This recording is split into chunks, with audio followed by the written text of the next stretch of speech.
يعطيكم ألف عافية.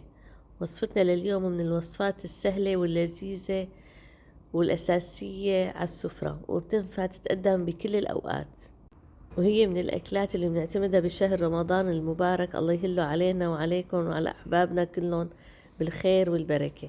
وصفتنا لليوم متبل الباذنجان ومتبل الشوندر والبابا غنوج، وعملت لكم الوصفات الثلاثة بفيديو واحد.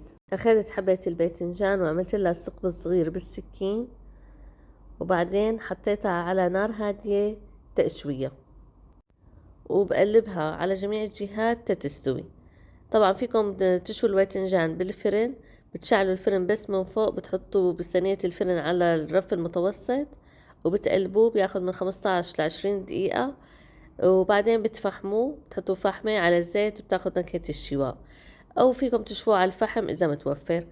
وأنا الطريقة اللي بعتمدها هي الشوي على الغاز، وبحصل على نفس النكهة المطلوبة.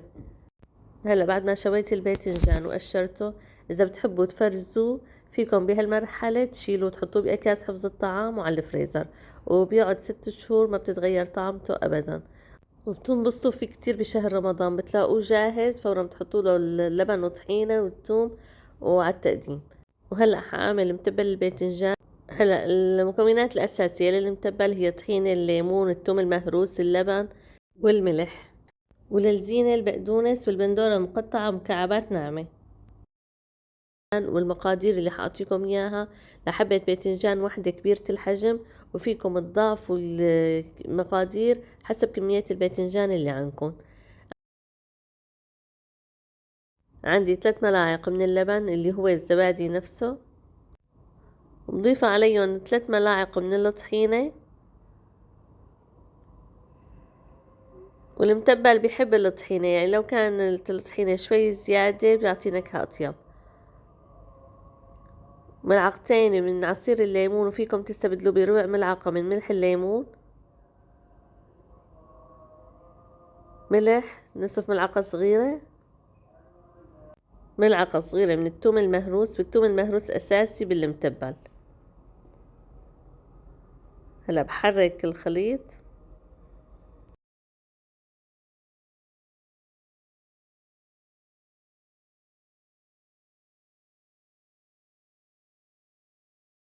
وبنزل بهالخلطة على الباذنجان. هلا باستخدام المضرب الكهربائي إذا متوفر، إذا مو متوفر فيكم تهرسوهم بالمعلقة، أو نستخدم جرن الثوم نحطهم بالجرن وندقهم.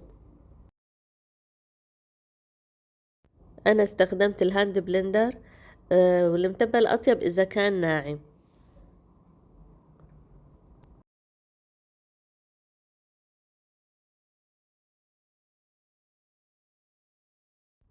وهيك متبل الباذنجان صار جاهز للتقديم.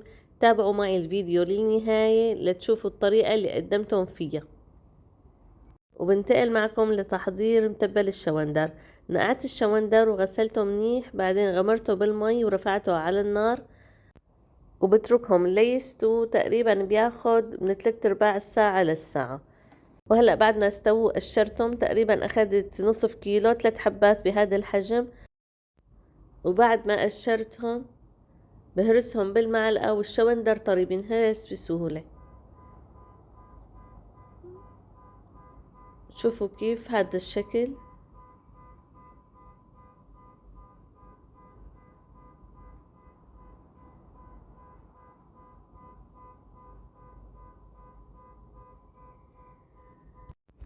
وهلأ بننتقل لتحضير الخلطة.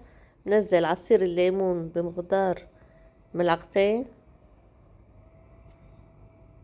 وفيكم تستبدلوه بملح الليمون. ربع كوب من الطحينة،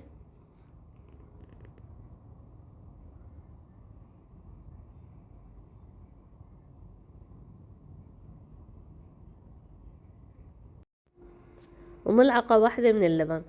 متبل الشوندر ما بكتر له لبن مشان ما يطلع مريء. وملح نصف ملعقة.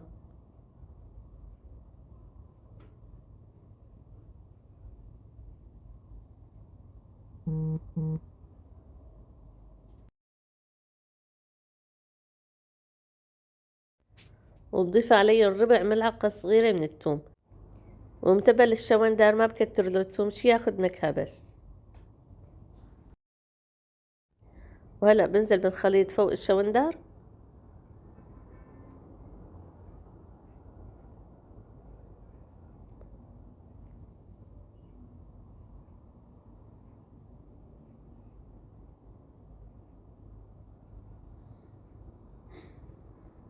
وهيك صار متبل الشوندر جاهز للتقديم.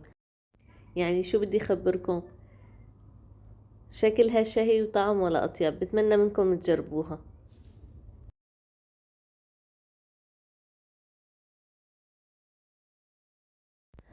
وبالأخير بدنا نحضر البابا غنوج. المقادير المكتوبة هي لحبة باذنجان واحدة حجم كبير. أنا شويت تنتين، سويت واحدة متبل وهي التانية بدي أعملها بابا غنوج. يلا نشوف طريقة التحضير. عندي حبة الباذنجان اللي شويتها وقشرتها، باخدها وبقطعها بالسكين ناعم بهذا الشكل.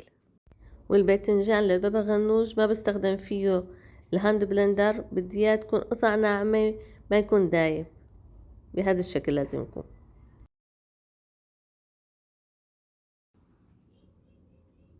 هلأ بضيف المكونات 3 ملاعق من الفليفلة الخضراء، وبضيف عليهم 3 ملاعق كبيرة من البندورة المقطعة مكعبات ناعمة،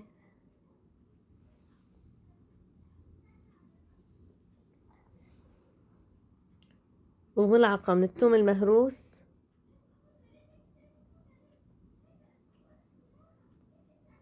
وتضيف نصف ملعقة من الملح، 3 ملاعق كبيرة من الفليفلة الحمراء المقطعة مكعبات ناعمة، وملعقة كبيرة من البقدونس المفروم،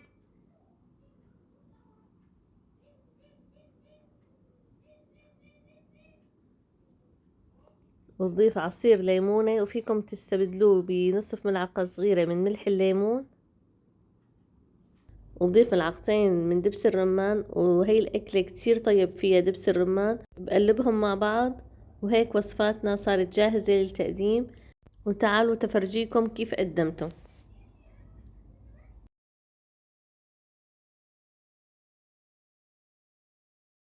ضفت للبابا غنوج الرمان الحب والجوز المفروم مع رشة دبس الرمان وزيت الزيتون، وزينت متبل الباذنجان ومتبل الشوندر برشة بقدونس وبندورة ناعمة وزيت الزيتون. وصحتين وعافية. إذا أعجبكم الفيديو لليوم لا تنسوا اللايك والاشتراك وتفعيل زر الجرس.